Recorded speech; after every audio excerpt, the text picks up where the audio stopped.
second Sunday of Lent, the Healing Eucharist Incorporated and the SVD Secretariat for Social Communications, in cooperation with ABS-CBN, Philippine Daily Inquirer, Pagoda Philippines Incorporated, RCBC Discotech, Balikbayan Handicrafts, and BIR Caloocan Region 5 celebrate with you this Holy Mass.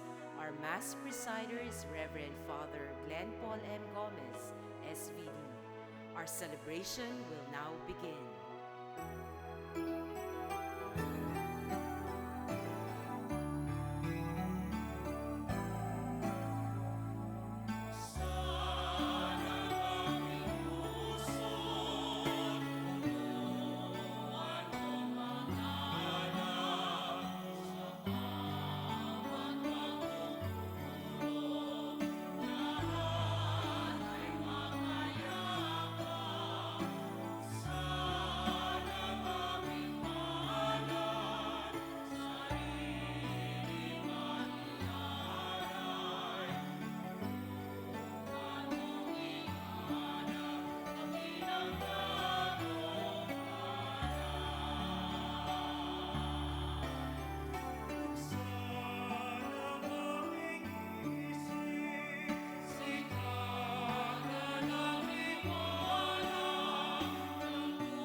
So we now consciously connect our own self with our personal God as we say, in the name of the Father, and of the Son, and of the Holy Spirit. Amen. Grace to you and peace from God our Father and the Lord Jesus Christ. And with your spirit. So we are gathered, connected, not only in the name of God, but we are here gathered, connected as one family, kapamilya, as we praise and thank God for all the blessings He is giving us. Let's also acknowledge the presence of each one of us by greeting a good morning. Good morning, Father. So magandang umaga po. Live na live po tayo dito sa ABS-CBN Chapel. First Sunday of the new month of March, but second Sunday of Lent. And for us to become worthy to participate in this highest form of prayer, the highest form of connection, our Eucharist, Thanksgiving, our healing Mass. We pause for a moment, close our eyes, bow our heads, as we say sorry for all the sins and mistakes that we have committed. We believe that our God is a very loving and forgiving God.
May Almighty God of mercy on us forgive us our sins and bring us to life, which is everlasting. Amen.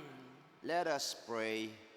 O God, who have commanded us to listen to your beloved Son, be pleased, we pray, to nourish us inwardly by your word, that with the spiritual sight made pure, we may rejoice to behold your glory, through our Lord Jesus Christ, your Son, who lives and reigns with you in the unity of the Holy Spirit, one God, forever and ever.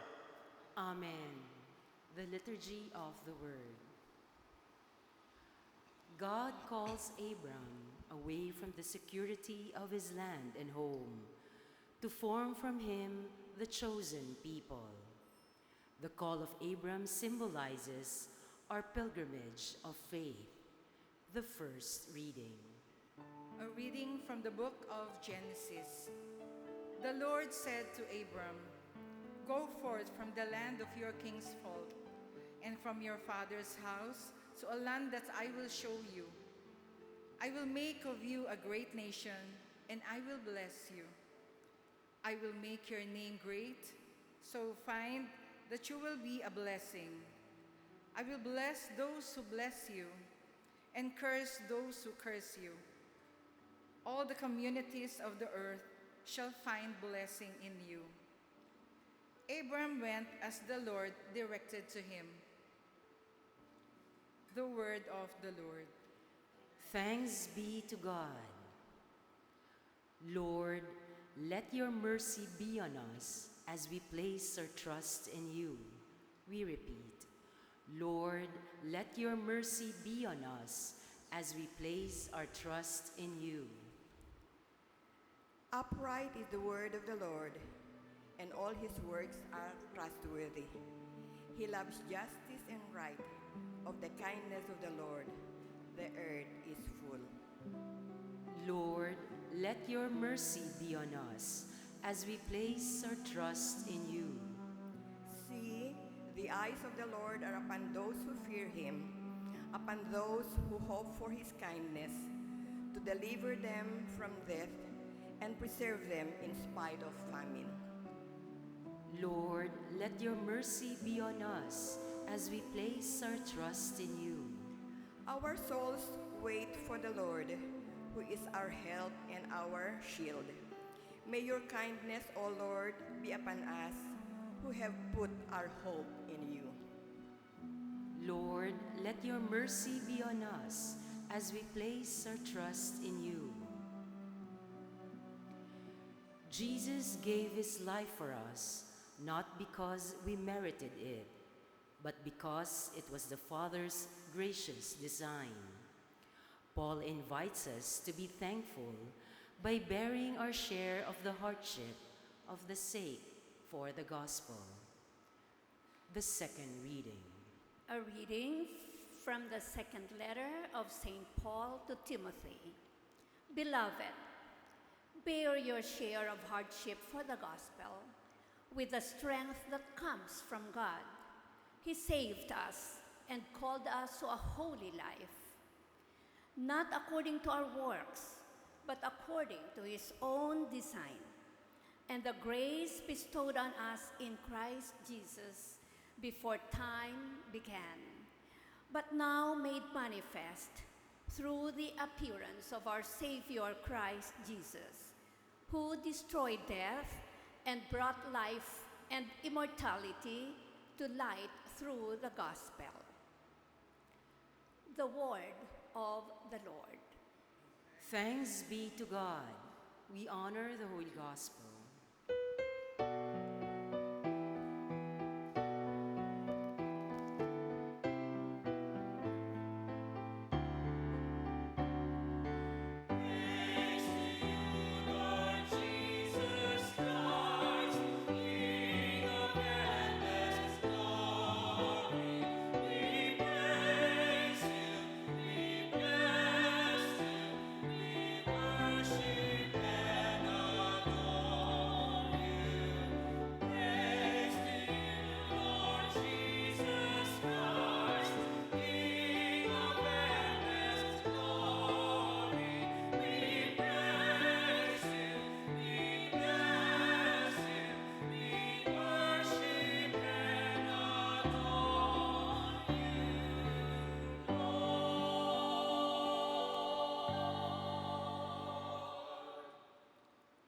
The Lord be with you. And with your spirit. A reading from the Holy Gospel according to Matthew. Glory to you, O Lord. Jesus took Peter, James, and John, his brother, and led them up a high mountain by themselves. And he was transfigured before them. His face shone like the sun, and his clothes became white as light. And behold, Moses and Elijah appeared to them, conversing with him. Then Peter said to Jesus in reply, Lord, it is good that we are here. If you wish, I will make 3 tents here, one for you, one for Moses, and one for Elijah. While he was still speaking, behold, a bright cloud cast a shadow over them. Then from the cloud came a voice that said, This is my beloved Son, with whom I am well pleased. Listen to him. When the disciples heard this, they fell prostrate and were very much afraid. But Jesus came and touched them, saying, Rise, and do not be afraid. And when the disciples raised their eyes, they saw no one else but Jesus alone. As they were coming down from the mountain, Jesus charged them, Do not tell the vision to anyone until the Son of Man has been raised from the dead. The Gospel of the Lord. Praise to you, Lord Jesus Christ. Isa po mapagpalang umaga sa inyong lahat. Purihin natin ang Panginoon. So, second Sunday of Lent, first Sunday of the new month of March, this Lenten season, we are reminded to pray intensely, to fast, to make sacrifices, and to give, to help those who are in need. Konting review lang po. Pag ating tatanungin, what is life? Ang sagot, life is about God. Paala-ala lang. As Christians, what is life? Life is about Jesus Christ. Amen? Kaya magandang paala-ala na ang buhay sa mundo ay hindi nakatuon sa iyo, sa akin, sa tao, sa bagay. Dapat sa Diyos, kay Jesus, sa banal na Espiritu Santo. Life is our relationship with God, with Jesus, with the Holy Spirit, and our relationship with one another. Pangalawang tanong, who are we? Alam na natin ang buhay. Sagot, we are all spiritual beings. Amen? Pakisabi sa katabi, hindi ka lang tao. Spiritual ka, banal ka, and that is the challenge. Kaya ngayon, ang ganda.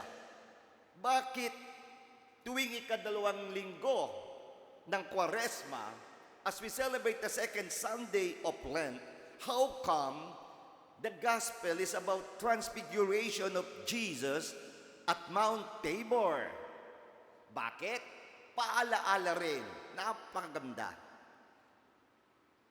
Sa simbahan, pinili ang ikalawang linggo ng Kwaresma sa pagbabagong anyo ni Jesus. Bakit? This is what we call the anticipation of Christ's glory. Amen? Di ba dapat ang pagmuni-munian natin yung paghihirap at kamatayan ni Jesus?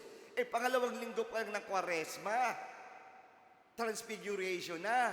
Kasi ang galing ng ating mga namumuno sa ating simbahan, ang Kwaresma, yes, Lent is to recall and relieve Jesus' suffering and death.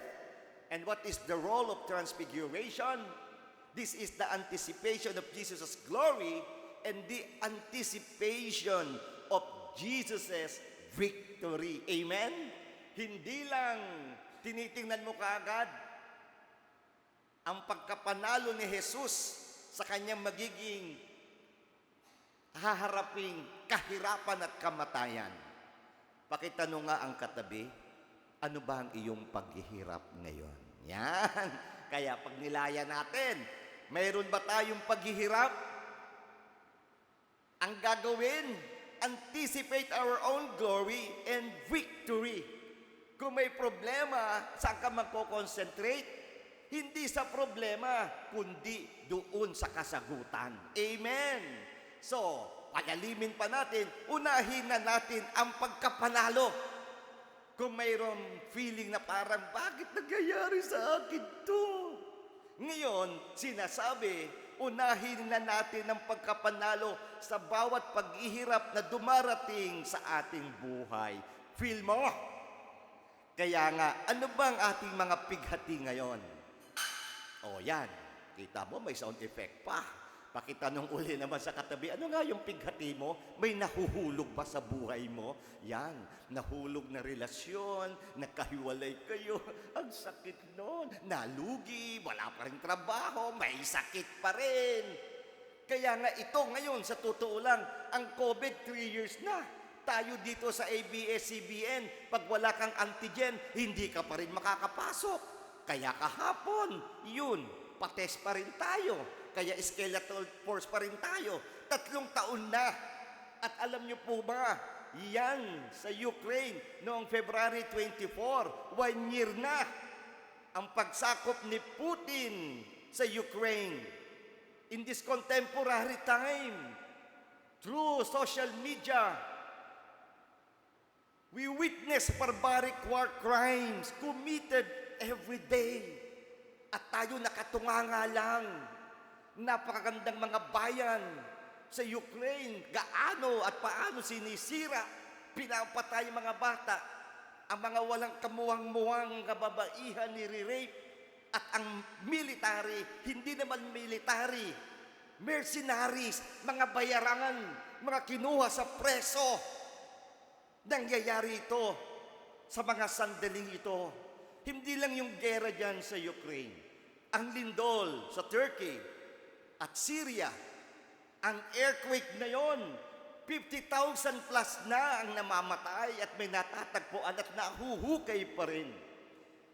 7.8 magnitude, February 6 earthquake. Ano pa? Alam niyo po ba nung nakaraang araw, Greek train tragedy sa Greece? Nagbunggungan. Ilan na naman ang namatay? 57. At dito doon sa Amerika, alam niyo po yung mass shooting sa United States, last year, 2022, there were 647 mass shootings. At this year, 2023, yung kaligitnaan, ang sabi dito sa manunulat na ito, from January 1st to February 15, bali 6 weeks lang yon. Alam niyo ba ilan na ang mass shooting? 71 na sa Amerika. Pasok naman tayo sa Pilipinas. Noong na-install po ang naordinahang obispo ng Apostolic Vicariate of San Jose, the Most Reverend Pablito Tagura, SBDDD, habang kami nagbabiyahe, anihan na naman ng sibuyas. Kaya nga, ang sibuyas, baw. Noong January, December, 700. Anong projection nila? Nag-aanihan ngayon. At meron pang nag-aangkat. Malaki ang gastos, malaki ang paghihirap ng mga magsasaka. At ganun din ang mga mangingisda. Pero babaratin ang presyo, mabubulok na naman. Pero sana, tulungan ng gobyerno, tulungan natin ang mga magsasaka at ang mga mangingisda. Hindi ko pa sinasabi ang love life. Pakitanong nga ang katabi mo, musta love life mo? Kayo pa rin? Oo, di ba? Diba? Kumusta ang finances mo?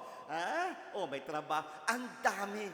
Kaya paalaala, unahin na natin ang pagkapanalo sa bawat pagsubok, sa bawat pighati na dumarating sa ating buhay. Feel mo? Gets mo? Kaya nga, ano ang ating gagawin kung tayo ay naghihirap? Iugnay natin ang ating mga paghihirap. Let's connect our own sufferings, our little deaths, to the bigger sufferings and death of our Lord Jesus Christ. Anong ibig sabihin na ito? Maraming naghihirap, di ba, Gab? Pero yung mga naghihirap, meaningless na paghihirap. Bakit naghihirap? Inom ng inom. O di nagkasakit. Meaningless. Bakit ngayon?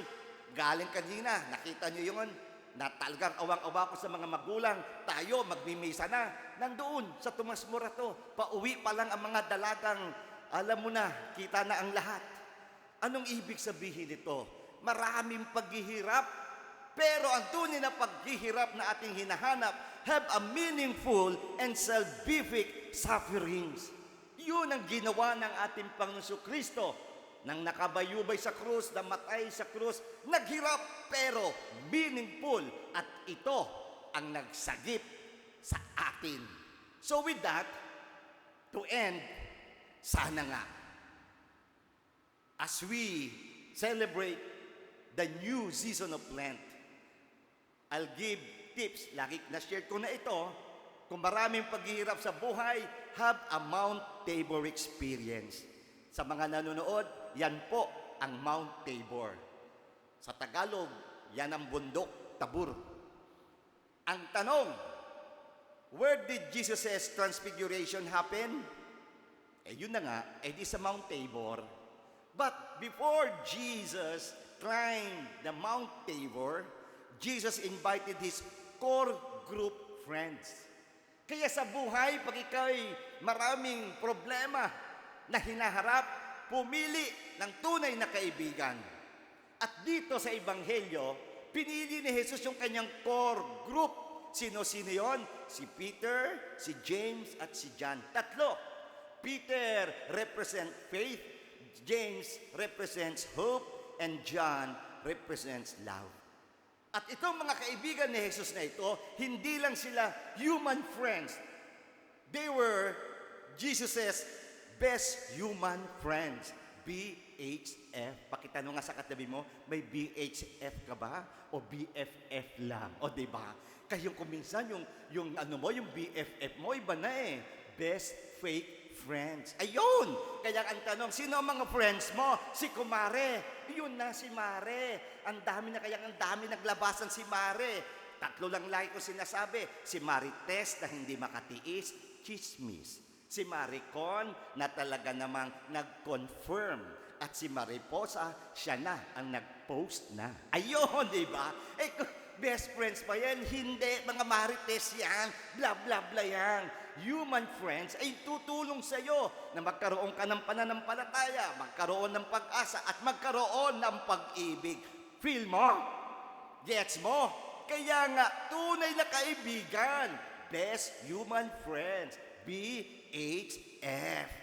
At kung titingnan natin, yung transfiguration, yung pagbabagong anyo ni Jesus sa bundok, aba, ikaw ba naman ang umakyat? Ang pag-akyat sa bundok, kinakailangan mo ng human effort. Amen? Aba, nung nandun na sila sa bundok, who appeared when Jesus transfigured? Sino ang nagpakita sa tuktok ng bundok ng Tabor? Aba, dalawa. Si Moises at si Elijah. Moses represents the law or laws. Elijah represents the prophet or the prophets. Ang ganda. Kaya pala sa buhay, hindi sapat ang mayroong best human friends. Kinakailangan mong best spiritual friends. BSF. Hindi lang human friends, the spiritual friends. Pakisabi nga sa iyong katabi, sino ba ang patron saint mo? O, diba? Yun, we need our own personal. Hindi niyo ako naitatanong, Glenn Paul. Sino pa? Saint Paul. Diba? Kaya palang maganda na magkaroon ng spiritual friends. Have your own Moses. Have your own Elijah. Batas at propeta. Ito, hindi ka naniniwala sa mga fake news. Handa ka as yung mga spiritual friends mo, hindi natatakot sabihin ng katotohanan. No to fake news. Yan ang spiritual friends. Saan nakatuon? Ang kanilang lakas ay nagmumula sa Diyos. Pangatlo, etong magandang nangyari. Nung sila ay nandoon, di ba? Ang gusto na nga ni Pedro magtayo na ng tent. Pero biglang may voices, a voice from heaven saying, "You are my beloved son." Alam niyo po ang pangyayaring ito for Jesus? This is a deep affirmation from God. Jesus had a personal affirmation from the Father, and the Father called him, "My beloved son." Kaya sana tayo rin, maranasan natin, we are the beloved child of God, beloved daughter, beloved son by the Father. Sino ang kinakailangan panghuli? GFF. Ano yung GFF? Yung God the Father is also your friend. God, Father, friend. Amen! Meron ka ng best human friends, meron kang best spiritual friends. Ang walang tatalo, nangyari kay Jesus. And we should also experience that kind of that affirmation. That's why it is a relationship with God the Father. Jesus showed that. And the Father affirmed Jesus. GFF, God, Father, friend. So, to sum up, who helped Jesus? Number one, best human friends. Pakitanong nga uli ang katabi, sino ba ang best human friends mo? Pangalawa, the best spiritual friends. Meron ka bang spiritual friends? Pumili ka, sino ang inyong patron saint. And don't forget, ang pinakamahalaga, God, Father, Friend, GFF. Mga kapatid, paalaala, we have to leave Mount Tabor. Dapat tayong bumaba sa bundok na nangyari sa tatlong kaibigan ni Jesus. Para ano? Bumaba para akyatin muli ang isa pang bundok, and that is the mountain of Calvary. Habang nabubuhay sa mundo, patuloy ang mga problemang darating. Pangapagsubok, pero ngayon malakas na tayo. Today's Mount Tabor, yung mga nakikita nyo po, yung nasa likod, si Sister Rose yan. Sister Faith, kagagaling lang din yan. Outside Mount Tabor, there is now a Church of Transfiguration on top of that mountain. Yan po ang sa labas at meron ding inside Mount Tabor Church. At nandyan po kami, ilang beses na namin naratingan. Praying inside Mount Tabor, and I personally touched many times, touching the place where Jesus transfigured. Sana nga, tunay tayong magbagong anyo, have a Mount Tabor experience this second Sunday of Lent. Now we know the reason why the gospel is the transfiguration of Jesus at Mount Tabor. This is Jesus' anticipation of His glory na pwede rin at tugmang-tugma rin sa atin. Anticipate our victory, our glory. Feel mo? Gets mo? Gawin mo? Purihin natin ang Panginoon. So ngayon po, tayo ay tumayo. Ipakita natin ang ating pananampalataya. Tayong nagbabagong anyo as we profess our faith and say, I believe in God, the Father Almighty, creator of heaven and earth, and in Jesus Christ, His only Son, our Lord, who was conceived by the Holy Spirit, born of the Virgin Mary, suffered under Pontius Pilate, was crucified, died, and was buried. He descended into hell. On the third day He rose again from the dead. He ascended into heaven and seated at the right hand of God the Father Almighty. From there He will come to judge the living and the dead. I believe in the Holy Spirit, the Holy Catholic Church, the communion of saints, the forgiveness of sins, the resurrection of the body, and life everlasting. Amen. Sisters and brothers, from the shining cloud, the Father's voice is heard, and His Son is revealed as His beloved. May we too realize that we are God's beloved as we say, Father, hear your beloved children. Father, hear your beloved children. For the Church, may Pope Francis, bishops, priests, deacons, and the lay faithful become a manifestation of your love on earth in their prayer and faithful witnessing. We pray. Father, hear your beloved children. For all who serve in the government, may your love manifest in the policies that they make and implement. We pray. Father, hear your beloved children. For many of us gathered today who are undergoing great difficulties, may we find purpose through the love and life of people around us. We pray. Father, hear your beloved children. For our youth, help them strive to become who you want them to be, and hope of our family and of our country. We pray. Father, hear your beloved children. For all missionaries who have left home, country, and family to proclaim the gospel to all nations, may the Lord protect them from all dangers, strengthen them in their loneliness, give joy to their communities, and fulfillment in their apostolate. May the Lord reward them in this life and in the life to come for their sacrifices and generosity for the kingdom. We pray.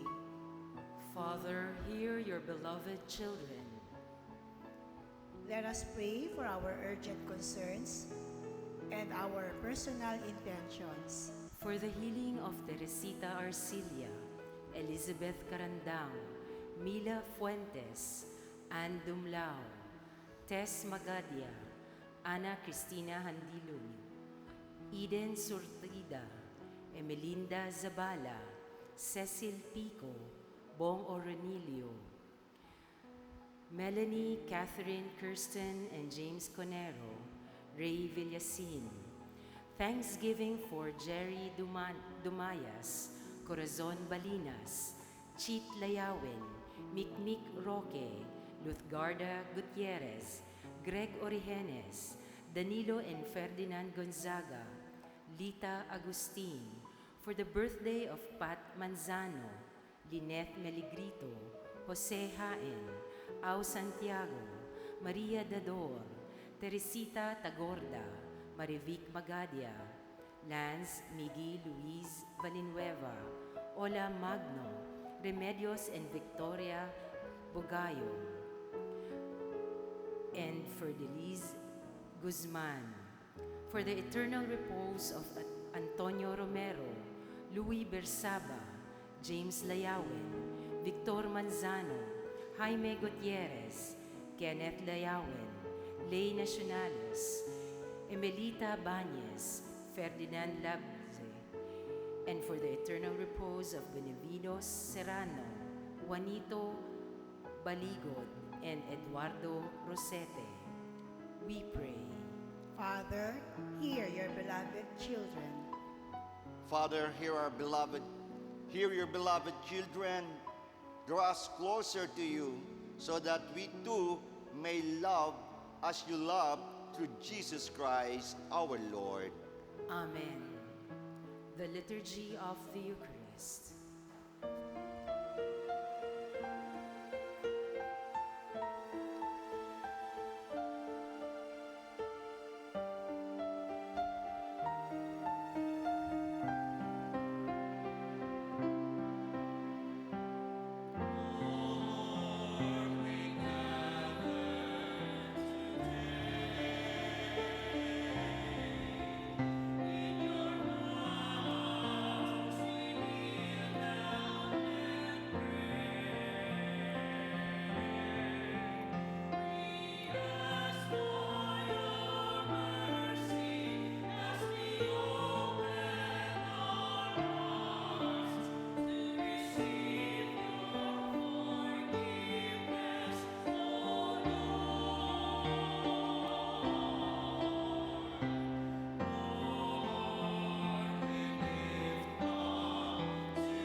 So pray now, my dear friends, that this our sacrifice and our own personal intentions may be acceptable to God, the Almighty Father.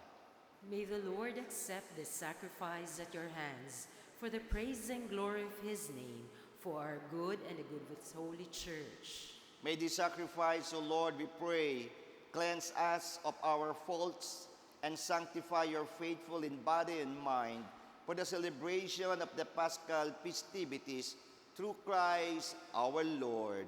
Amen. The Lord be with you. And with your spirit, Lift up your hearts. we lift them up to the Lord. Let us give thanks to the Lord our God. It is right and just. It is truly right and just, our duty and salvation, always and everywhere to give you thanks, Lord, Holy Father, Almighty and eternal God, through Christ our Lord. For after he had told the disciples of his coming death on the holy mountain, he manifested to them his glory, to show, even by the testimony of the law and the prophets, that the passion leads to the glory of the resurrection. And so, with the powers of heaven, we worship you constantly on earth, and before your majesty without end, we acclaim.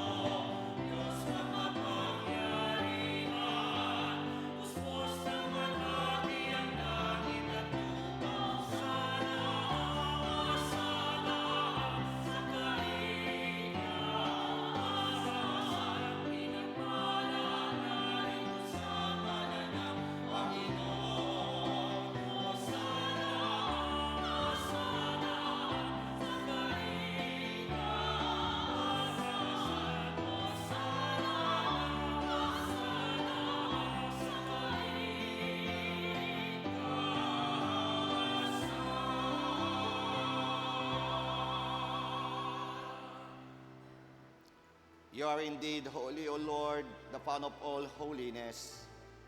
Make holy, therefore, these gifts, we pray, by sending down your Spirit upon them like the dewfall, so that they may become for us the body and blood of our Lord Jesus Christ. At the time he was betrayed and entered willingly into his passion, he took bread and giving thanks, broke it, gave it to his disciples, saying, "Take these, all of you, and eat of it, for this is my body, which will be given up for you."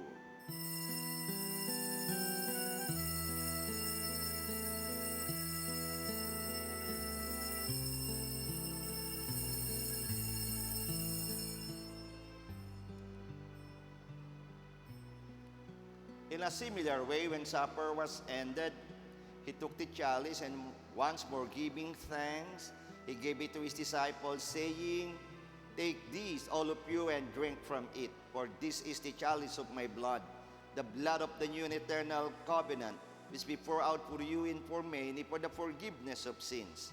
Do this in memory of me."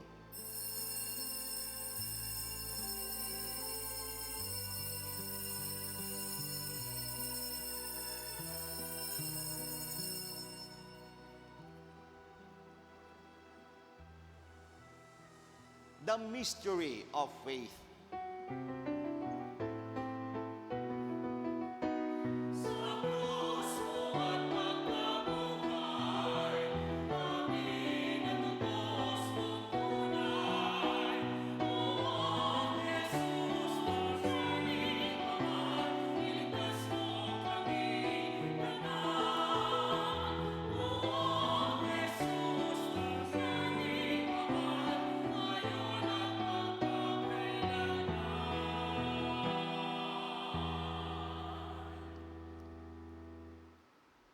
Therefore, as we celebrate the memory of his death and resurrection, we offer you, Lord, the bread of life in the chalice of salvation, giving thanks that you have held us worthy to be in your presence and minister to you.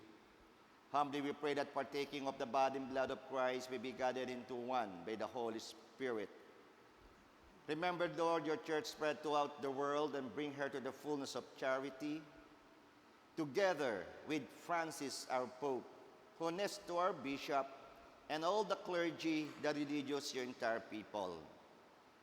Remember your servants, Jonathan Callos and Ronald Sikyoko, whom you have called from this world to yourself.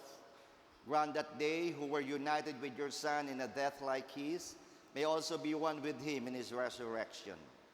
Remember also our brothers and sisters who have fallen asleep in the hope of the resurrection, and all who have died in your mercy.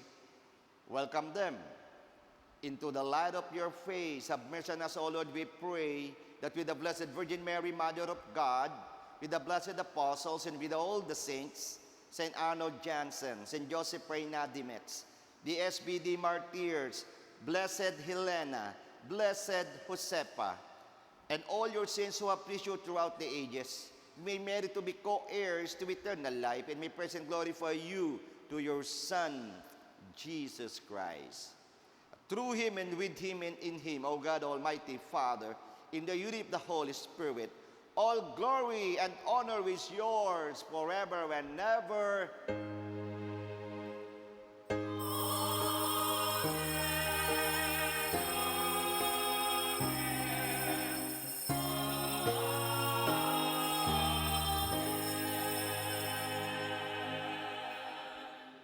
Ipakita natin sa ating Ama sa Langit, tayo nga ay ang kanyang beloved children. Ating ngayong awitin ng dasal na itinuro sa atin ng ating Panginoong Hesus Kristo.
Deliver us, Lord, we pray, from every evil. Graciously grant peace in our days, that by the help of your mercy, we may be always free from sin and safe from all unnecessary distress, as we await the blessed hope and the coming of our Savior, Jesus Christ.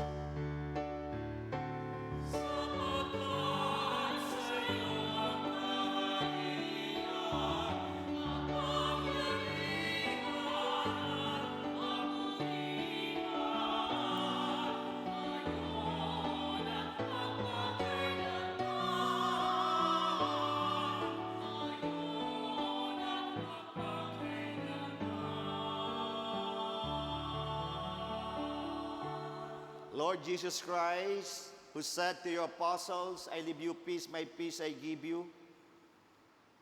Lord, look not on our sins, but look on the faith of your church. Look, Lord, at the faith of the Filipino people. Look, Lord, at the faith of our sisters and brothers in Ukraine, and the faith of these people gathered in your name at this very moment. And graciously grant your church peace and unity in accordance with your will, who live and reign forever and never. Amen. The peace of the Lord be with you always. And with your spirit. With Jesus, the Holy Spirit, God the Father, the blessed Trinity in us, ibahagi po natin ang ating pinakamatamis na ngiti bilang sagisag ng kapayapaan sa isa't isa.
Behold, our Savior, our Redeemer, our Lord Jesus Christ, the divine Word, our Emmanuel, God is with us. The Lamb of God who takes away the sins of the world, happy are those who are called to his supper. Lord, I'm not worthy that you should enter under my roof, but only say the word, and my soul shall be healed. With the body and blood of Christ, bring us to life everlasting. Amen.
Ngayon po, ating ngayong ipagdarasal ang mga kapatid nating mga nasa hospital, nasa tahanan, at isama din natin ang mga nasabi na yung iba na diriwang ng kanilang kaarawan ngayong bagong buwan ng Marso, si Jordan Formoso at si Joseph Gomez. At kasamahan din natin sa kanilang mga Thanksgiving, Attorney Gomer and Lee Lanyada Amurao and Airlink, Architect Jose and Architect Ana, Ling and GSLA, and Justice Ricky and Madam Maridur Rosario. Kaya tayo po ay sama-samang manalangin, makipag-ugnay sa Diyos habang inuugnay natin ang mga kapatid nating nangangailangan ng paghilom na nasa hospital sa mga sandaling ito, nasa tahanan. Lord, you are the author of life and you are also the restorer of our health. As we celebrate and enter into the new season of Lent, Lord, give us the grace to connect all our sufferings, our little deaths, to the bigger death and suffering of our Lord Jesus Christ. And Lord, also give us the grace to experience Mount Tabor. Lord, sa kapanahunan ng pighati, paghihirap ng katawan, ng emosyon, ng isip, ng spirito, at lahat ng pagsubok na dumarating sa aming buhay, bigyan mo kami ng best human friends. Ipadala mo ang best spiritual friends. And like Jesus on Mount Tabor, Lord, may we also have that religious experience, deep affirmation from the Father, telling each one of us, you are my beloved daughter, you are my beloved son. Yes, Lord, ito ang magpapagaling sa amin. Sa kabila ng maraming paghihirap at sakit na aming dinaranas sa mundong ito. And we know, Lord, all of us will also be transfigured. Magkakaroon lamang ng muling pagkabuhay kung kami ay magkakaroon ng meaningful and salvific suffering. So Lord, we claim for the integral, holistic, and speedy healing. All this we ask through Christ our Lord. Amen. Amen. Purihin natin ang Panginoon. At salamat din po kay Sir Erwin Tulpo and family, Charito Tambunting Juan and family, Rodel Manansala and family, and to Rita Cruz and family. Salamat sa ating commentator, Sister Michelle, sa ating mga readers, Sister Menchi. Siyempre, nandyan po si Ma'am Chit ng RUN at Dr. Luz ng PRC, Guidance and Counseling. At mga kasama pa rin natin na andito, nandyan si Sister Christy, Sister Rose, Sister Faith, Ma'am Digna, and of course, ang ating choir, ang Awit Papuri, and Brother Gab, Brother Marlon, at yan behind the scene, andyan din sila Brother Jeff, Brother Bingbong, our cameraman, lightsmen. Palakpakan po natin lahat. Pakisabi sa katabi, nagbagong anyo ka na. Amen. Let us pray.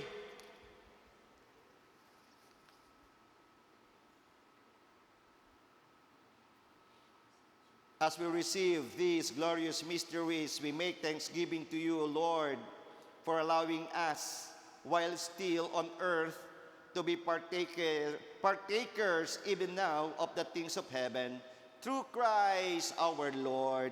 Amen. The Lord be with you. And with your spirit. Bow down for the blessing.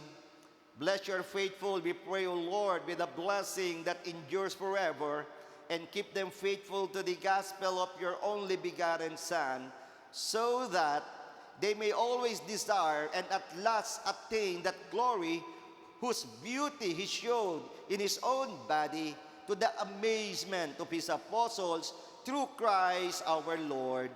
Amen. And may the blessing of Almighty God, the Father, the Son, and the Holy Spirit come down on you and remain with you forever. Amen. Our Eucharistic celebration has just ended, but our mission begins. Go with Jesus, go with the Holy Spirit, go with God the Father, because God goes with you. Thanks be to God.